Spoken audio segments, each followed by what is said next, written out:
Nice to meet you. Pleasure. Look at that behind you. I've had that hanging up for 18 years.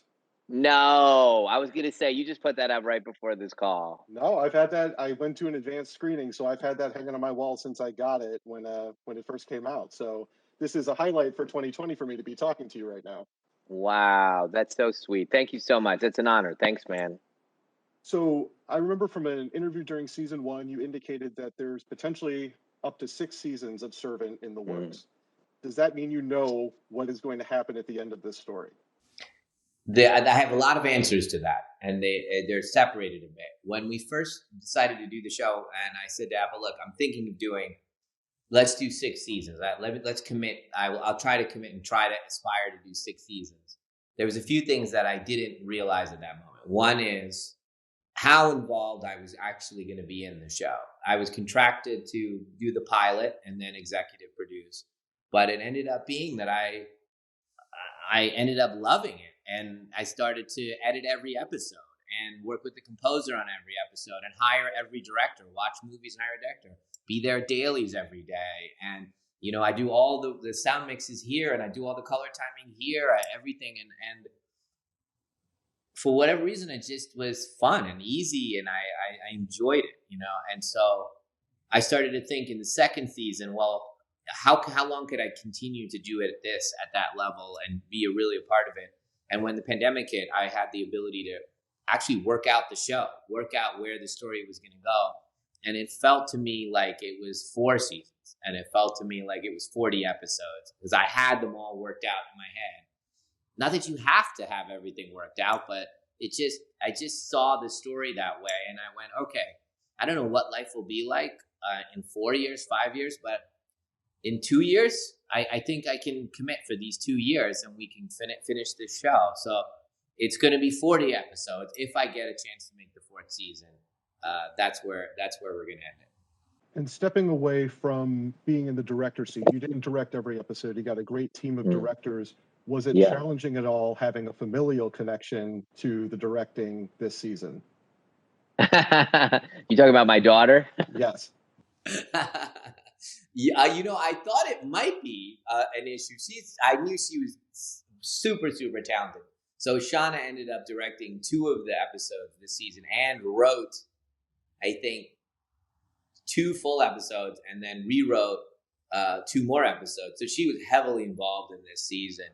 But when we first started, I was a little bit nervous about how it was going to go. But I treated her the way I treated all the directors. I have the prep meetings and the tone meetings. I talk to the actors first, and I tell them what I want. I talk to the directors, and I say, make sure you hit this, and this of this episode. This is critical to me that you hit these moments. And please prep your episodes, storyboard everything. You can throw it all out, but I want you to really prep everything. And don't give me coverage. Don't give me general stuff. You better give me real artistic commitment.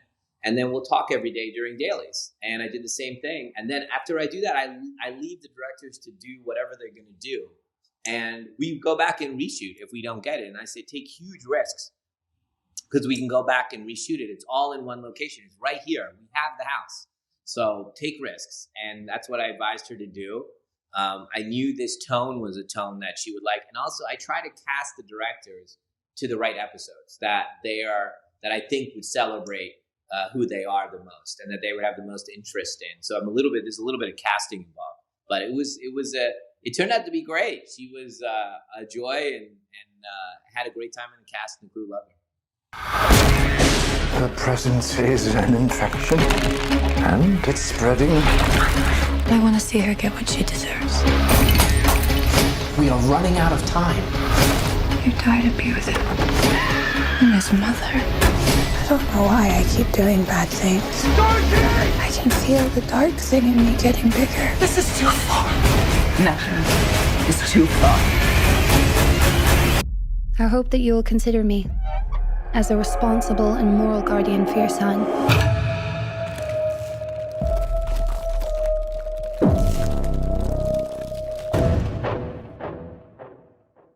Hi, Alex Mady, JOBLO.com. Good to meet both of you. Hi, good to meet you. So I've watched the 7 episodes that they were that they released for season 2, and it's crazy. It's one of the craziest things that I've seen. And in preparation for it, I rewatched season 1 and saw what you both did with your characters. How much did you know going into season 2 what was in store for you? Nothing. Yeah, almost nothing. I think that's kind of one of the fun parts of the show. You never really know where it's going. It's almost impossible to predict. But I think, yeah, I mean, I'm terrible at kind of guessing.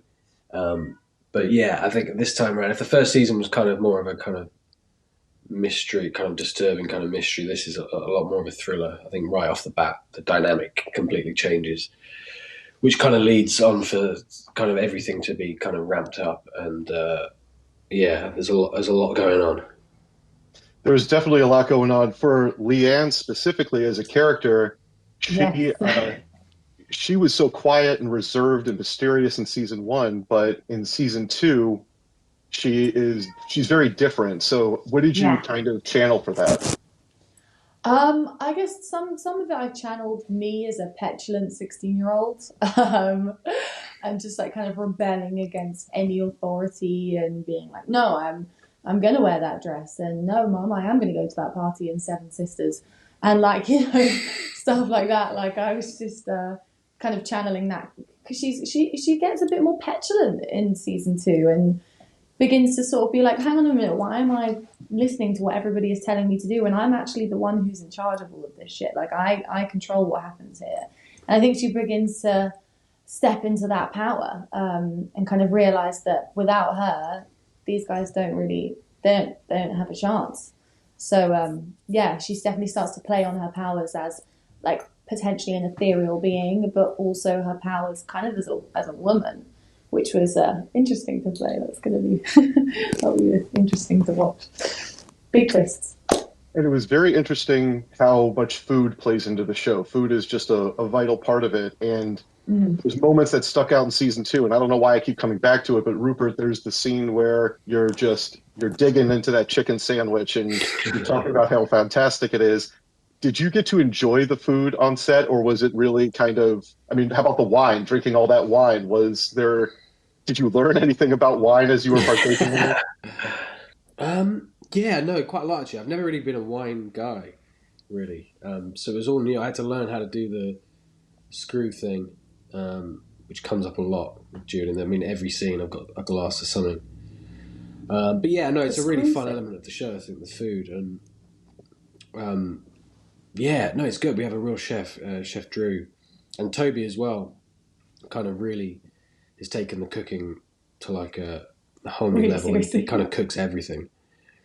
And it's amazing. It's I mean, everything about the show is so immersive. The set is like kind of a functioning house. Everything's kind of plumbed in. The food is real. Kind of, it really is quite an immersive set, more than I've kind of ever experienced. Awesome. Well, thank you so much for your time. I really appreciate it. Thank you so much. Cheers.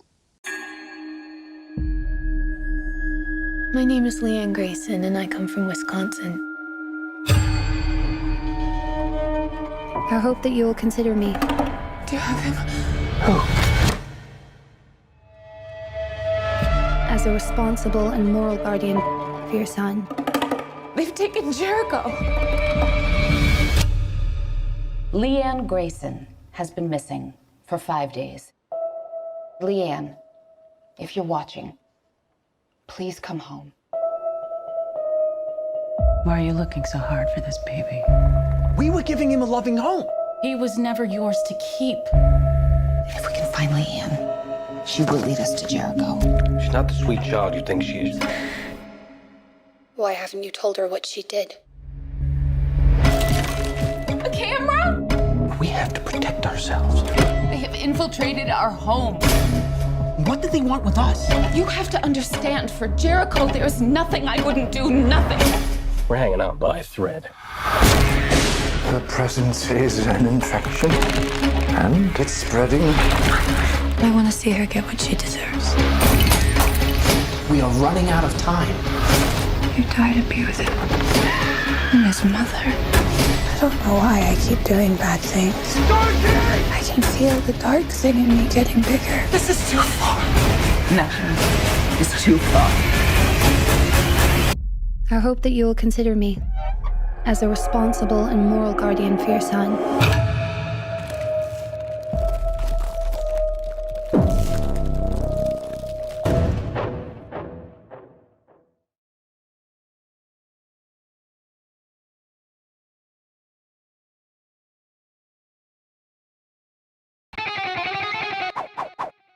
Nice to meet both of you. It's a pleasure to talk to you. I am a huge fan of the show. Been watching all of the season 2 episodes, and I wanted to start, Lauren. In season 1, I was very sympathetic towards your character, but you are terrifying in this season. It was frightening to watch. I was watching these late at night, and I was just scared. Did you channel any of your prior roles or any favorite roles to fulfill this character? Yeah. Were you legitimately scared? Like, was it actually scary? Well, I have kids, but I was worried, who's going to get, I don't want to give anything away, but I was worried about, who's going to do something in the house. Because I feel like that's what I feel like is the big difference in this season. Certainly for me is like turning toward this strength and scary power and misguided intensity, often toward Leanne's character. I mean, I guess I was feeling kind of Joan Crawford. That's exactly what I was thinking. And there's actually one of your older roles that I thought of too. It reminded me of some moments from Psycho Beach Party. Just the looks on your face. It was right there. Toby, are you a chef now? Are you an expert chef after working on this show? I'm not an expert chef, sadly. I enjoy cooking. We all cook. Actually, Lauren's, we have little competitions behind the scenes. Lauren absolutely trounced everyone with pancakes. I can't figure them out. I mean, she gave me the recipe very sweetly, was like, yeah, here's the recipe. I cannot get it. She does something magic with egg whites, and I don't know whether I'm over. Anyway, no, not an expert at all, but I thoroughly enjoy it. Leanne also made an excellent risotto. Did you have that risotto? It was lovely.